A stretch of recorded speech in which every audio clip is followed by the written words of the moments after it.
اللہ تعالیٰ آپ کو جزا دے۔ اصل میں یہ جو سوالات ہیں نا، یہ بذات خود پورے ایک ٹاپک ہے نا جی، الگ الگ ٹاپک ہیں۔ میں مختصراً عرض کرتا ہوں کہ قرآن پاک جس طرح محفوظ ہے، کیا اسی طرح احادیث بھی محفوظ ہے؟ تو قرآن پاک کی حفاظت کا ذمہ اللہ تعالیٰ نے لیا ہے، تو کیا احادیث کی حفاظت کا ذمہ بھی اللہ تعالیٰ نے لیا ہے؟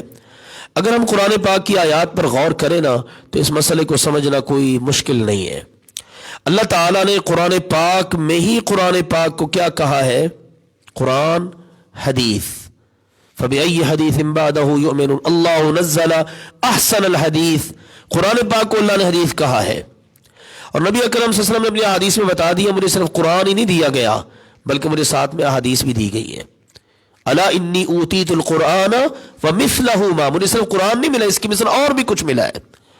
پھر قرآن پاک حدیث کے بغیر سمجھنا یا اس پر عمل کرنا ممکن ہی نہیں ہے۔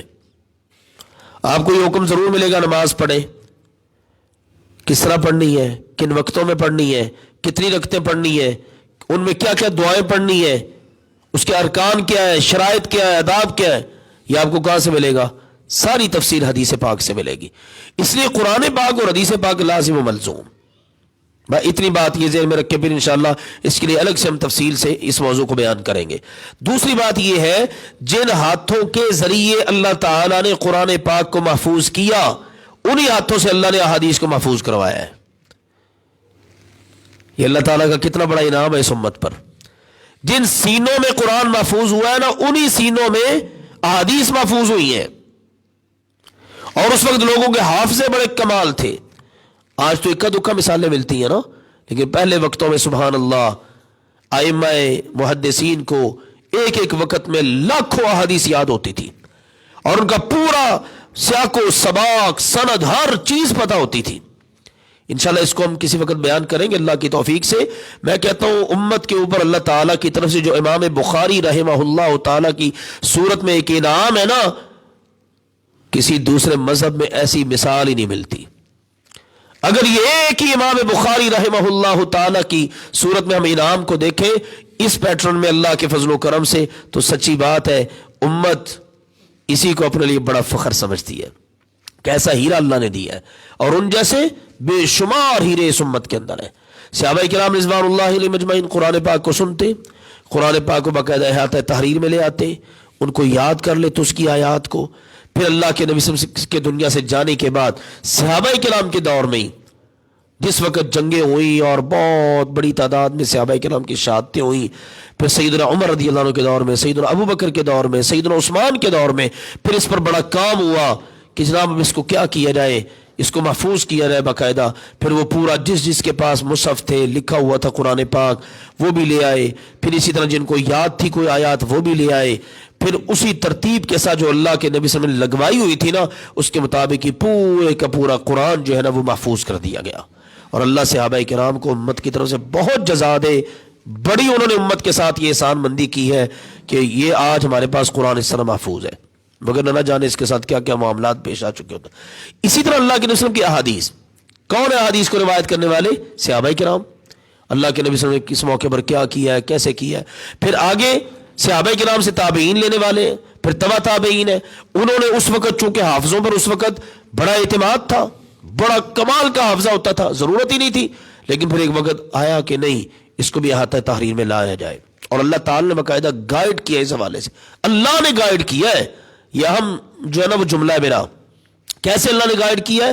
اللہ کے نبی صلی اللہ علیہ وسلم کا فرمان ہے کہ اللہ تعالیٰ نے نبوت اور رہنمائی کی ساری شکلیں ختم کر دی ہیں سوائے اچھے خوابوں کے۔ اچھے خواب جو ہے نا یہ اللہ کی طرف سے رہنمائی ہوتی ہے۔ تو ائمہ محدثین کو باقاعدہ خواب پر کسی کا کنٹرول نہیں ہے۔ بندہ پلان کر کے سوئے کہ میں نے جناب آج بڑے اچھے خواب دیکھنے ہیں، ایسا ہو ہی نہیں سکتا۔ یہ من جانب اللہ ہوتا ہے۔ برے خواب شیطان کی طرف سے اور اچھے خواب رحمان کی طرف سے۔ تو اللہ نے باقاعدہ محدثین کی رہنمائی فرمائی، انہیں خواب آیا اور پھر کس طرح سے انہوں نے احاطہ تحریر میں لائے، اپنے اساتذہ سے بات کی، جناب مجھے یہ خواب آیا، مجھے بتائیں۔ اور انہوں نے کہا کہ تم اللہ کے نبی صلی اللہ علیہ وسلم کی احادیث کو جمع کرو۔ پھر امام بخاری رحمہ اللہ تعالی، جن کو میں نے ایسے ذکر نہیں کر دیا، سبحان اللہ بڑے کمالات ہیں ان کے۔ جو صحیح بخاری شریف کی شروعات ہوئی نا وہ مکہ مکرمہ بیت اللہ سے ہوئی ہیں۔ اسلام کا آغاز کہاں سے ہوا؟ نزول قرآن کا مکہ مکرمہ سے۔ اور امام بخاری رحمہ اللہ تعالی نے جو آخری حدیث ذکر کی ہے نا مدینہ منورہ میں ذکر کی ہے. سبحان اللہ، کیسا خوبصورت اتفاق ہے. اور پھر جو پہلی حدیث کوٹ کی ہے نا اس میں سارے مکی جو ہے نا وہ سلسلے کے وہ محدثین ہیں، اور جو آخری حدیث کوٹ کی ہے نا وہ مدنی سلسلے کے سارے محدثین ہیں. پھر اسی طرح ہر حدیث کو ذکر کرنے سے پہلے خود پوری جانچ پڑتال کر لی، تسلی ہو گئی. اب صرف اس پہ اکتفا نہیں کیا، باقاعدہ ہر حدیث کو ذکر کرنے سے پہلے 2 رکعتیں پڑھی، اللہ کی بارگاہ میں استخارہ کیا، دعا کی، پھر جا کے اس کو ذکر کیا ہے. ایسے نہیں اصح الکتب بعد کتاب اللہ کی کتاب قرآن پاک کے بعد روئے زمین پر جو سب سے صحیح ترین کتاب ہے وہ صحیح بخاری ہے. اس کا مقام ایسے نہیں مل گیا. جو لوگ احادیث پر اعتراض کرتے نہیں، وہ بعد میں لکھی گئی ہے، ان پر اعتراضات طرح طرح کے، بالکل سیم یہی اعتراض قرآن پہ بھی پھر آ سکتا ہے. بتائیے قرآن پاک اللہ کے نبی کے دور میں اس طرح تھا؟ صحیفے کے اندر کن کے دور میں ہوا ہے؟ سیدنا عثمان کے دور میں. تو پہلے کے اتنے سال اور اتنا عرصہ کہاں گیا جی؟ پھر تو قرآن بھی بعد میں لکھا گیا، قرآن بھی چھوڑ دو. بھئی جو اعتراض احادیث پہ آ رہا ہے نا معاذ اللہ، وہی اعتراض قرآن پہ بھی آتا ہے. پھر تو صحابہ کرام نے ہر اب دیکھیے نا، کوئی محدث ایسا نہیں کرے گا کہ ڈائریکٹ حدیث اللہ کے نبی سے بیان کر دے. کیا کرے گا؟ وہ پورا سلسلہ بیان کرے گا. میرے استاذ فلاں ہے، میرے استاذ فلاں ہے، ان کے استاذ فلاں، ان کے استاذ فلاں، اور ان کے استاذ صحابی ہے، صحابی نے اللہ کے نبی سے پڑھا ہے. اور اللہ کے نبی سے کس سے پڑھا ہے؟ اللہ سے، جبریل امین سے. اور جبریل امین اللہ کے پاس سے لے کر آتے تھے. اس کو میں ابھی عرض کرتا ہوں انشاءاللہ آخر میں اس حدیث کو بھی. تو آپ دیکھیں نا پورا ایک سلسلہ ہے، انہوں نے کوئی چیز مخفی رکھی نہیں. جی میرے استاذ فلاں ہیں، ان کی ہر چیز تاریخ میں موجود ہے. اور محدثین کو اللہ جزا دے، اگر کسی پر معمولی سا بھی شک ہوا ہے نا اس سے بھی حدیث نہیں لی. بتائیے یہ کسی کے پاس کوئی معیار ہو؟ یہ ہے صحت اور ضعف کا معیار. کسی کے پاس اگر پتہ چل گیا نا کہ اس نے یہ کوتاہی کی دنیا کے معاملات میں، اسے حدیث نہیں لی اور بتا دیا باقاعدہ بھائی اس کا حافظہ کمزور تھا. اور اس حد تک ہے، پہلے کسی راوی کا اگر حافظہ مضبوط تھا نا بعد میں کمزور ہو گیا ہے، یار میں کہتا ہوں کمال کر دیا ہے محدثین نے. اگر کوئی حدیث انہوں نے حافظہ خراب ہونے سے پہلے کی بیان کی ہے نا اس کو بھی درج کر دیا ہے، بعد میں کی تو اس کو بھی درج کر دیا ہے. کتنی یار احتیاط ہے، کیسی تحقیق ہے، سبحان اللہ. تو اس لیے وہ ہر چیز بالکل واضح اور بیان شدہ ہے، اس میں کسی قسم کا کوئی معاملہ نہیں ہے. تو جب سارے راویوں کا ذکر ہو چکا ہے، یہ راوی ہیں، یہ راوی ہیں، اور ان کا سارا بایو ڈیٹا محفوظ ہے، تو کسی بھی راوی کی جانچ پڑتال کرنا کوئی مشکل نہیں ہے. اینڈ ہوتا جا کے صحابہ پر، اور صحابہ کے بارے میں امت کا متفق کا فیصلہ ہے، صحابہ سارے کے سارے عدول ہیں، عدل والے ہیں، ان میں ذرا بھر کسی بھی لحاظ سے کوئی لغزش نہیں ہے. اصل میں المیہ یہ ہے کہ جب صحابہ کرام پر اللہ معاف فرمائے انگلی اٹھتی ہے نا پھر سارا دین ہی غیر محفوظ ہو جاتا ہے. جب وہ بیان کرنے والی صحیح نہیں ہے، ان کے اندر یہ کوتاہی ہے، تو پھر دین کا کیا بنے گا؟ اس لیے یہ بڑی سازشیں ان کو سمجھنا چاہیے. احادیث پر جب انگلیاں اٹھائی جاتی ہے نا در حقیقت اللہ کے نبی کی ساری زندگی غیر محفوظ کر دی جاتی ہے. حالانکہ اللہ تعالیٰ کی طرف سے یہ ذمہ داری ہے کہ اللہ نے اپنے نبی کی جہاں پر تعلیمات کو محفوظ رکھا ہے وہاں پر آپ کی ساری سیرت کو بھی اللہ نے محفوظ رکھا ہے. یار غیر مسلم اعتراف کرتے ہیں، ہم مسلمان پتہ نہیں کہا، غیر مسلم کہتے ہیں. جس قدر زندگی اور سیرت مسلمانوں کے پیغمبر کی محفوظ ہے نا اس قدر کائنات میں کسی اور شخصیت کی ہے ہی نہیں. ہمیں تو فخر ہونا چاہیے. اللہ کے نبی صلی اللہ علیہ وسلم کی احادیث سیدنا عبداللہ بن عمر لکھا کرتے تھے رضی اللہ عنہما، پھر انہوں نے لکھنا چھوڑ دیا. یا آخر میں حدیث کوٹ کرتا ہوں آپ کے سامنے. انہوں نے لکھنا چھوڑ دیا. ایک دن مجلس میں بیٹھے ہوئے حدیث میں اللہ کے نبی سے پوچھا، ہاں بھائی کیا ہوا عبداللہ آپ کو لکھتے نہیں ہو؟ کہا اللہ کے نبی نے واقعہ یہ پیش آیا کہ میرے قریشی ساتھی آپ کے صحابہ، وہ بھی قریش کے جن کا صحابہ میں ایک مرتبہ ہے، جو انہوں نے مجھے کہا کہ یار آپ اللہ کے نبی کی ہر بات ہی لکھ لیتے ہو. کبھی اللہ کے نبی سے غصے میں ہوتے ہیں، کبھی سیریس حالت میں ہوتے ہیں، کبھی آپ مذاق کر رہے ہوتے تو آپ ہر بات ہی لکھ لیتے ہو. نہ لکھا کرو ہر بات. جی میرے دل کو بات لگی، میں نے لکھنا چھوڑ دیا. اب سنیے اللہ کے نبی صلی اللہ علیہ وسلم کا فرمان. آپ نے فرمایا اکتب یا عبداللہ، اے عبداللہ میری ہر بات لکھو. فوالذی نفسی بیدہ، مجھے اس ذات کی قسم ہے جس کے ہاتھ میں میری جان ہے، ما یخرج منہ الا حق، اپنی زبان مبارک کی طرف آپ نے اشارہ کرتے ہوئے فرمایا عبداللہ میری اس زبان سے سوائے حق کے اور کچھ نکلتا ہی نہیں ہے. میں اگر بطور مزاح بات کروں، میں غصے میں بات کروں، میں کسی بھی حالت میں بات کروں، میری زبان سے سوائے حق کے اور کچھ نکلتا ہی نہیں ہے۔ تو پھر صحابہ کرام نے آپ کی زبان مبارک سے نکلنے والے الفاظ کو محفوظ کیا۔ ہمارے نبی تو وہ ہے کہ جنہوں نے اگر کافر بادشاہوں کی طرف خطوط لکھے نا تو وہ بھی آج محفوظ ہے الحمدللہ۔ ہمیں تو اس پر فخر ہے، جس کو نہیں یقین نہ صحیح، اس کے اپنے ظرف کی بات ہے اور اپنے ایمان کی بات ہے۔ ہمیں تو فخر ہے اس بات پر کہ ہمارے نبی کی ایک ادا محفوظ ہے۔ اگر ہمارے نبی نے جمائی لی، صحابہ کرام نے اس ادا کو دیکھا تو اس کو بھی محفوظ کر دیا۔ ہمارے نبی علیہ الصلوۃ والسلام بیت الخلاء میں گئے، بیت الخلاء سے نکلے، اس کے انداز، آنے جانے کی ساری کیفیات کو صحابہ کرام نے نقل کر دیا کہ یہ دعا پڑھ کے گئے، یوں اندر قدم رکھا، اور آپ علیہ الصلوۃ والسلام کی ساری تعلیمات۔ آپ سوئے کیسے، آپ جاگے کیسے، ہمیں تو فخر ہے الحمدللہ۔ اور ہمارا یقین اور ایمان ہے وہ اللہ کے فضل و کرم سے محفوظ ہے۔ آپ کی ایک ایک ادا، زندگی کی ابتدا سے لے کر زندگی کی انتہا تک، نبوت کی ابتدا سے لے کر آپ کے وفات تک، اس لیے ہم تو اس کے مطابق چلیں گے اللہ کی توفیق سے، اور ہر مسلمان کو چلنا چاہیے۔ اس لیے سمجھ لیجئے قرآن پاک بھی محفوظ ہے اور حدیث پاک بھی محفوظ ہے۔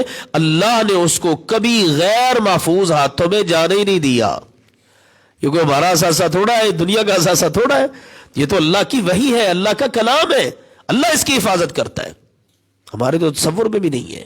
حدیث میں آتا ہے، بلکہ قرآن پاک میں آتا ہے، شیطان نے بڑی حرکتیں کی، بڑا ایڑی چوٹی کا زور لگایا کہ جب آسمان سے اس کا نزول ہو نا قرآن کا، تو راستے میں کوئی ڈاکہ ڈال لے، جیسے چور ڈاکو ہوتے ہیں نا راستوں میں بیٹھے ہوئے، منزل پر پہنچنے نہیں دینا۔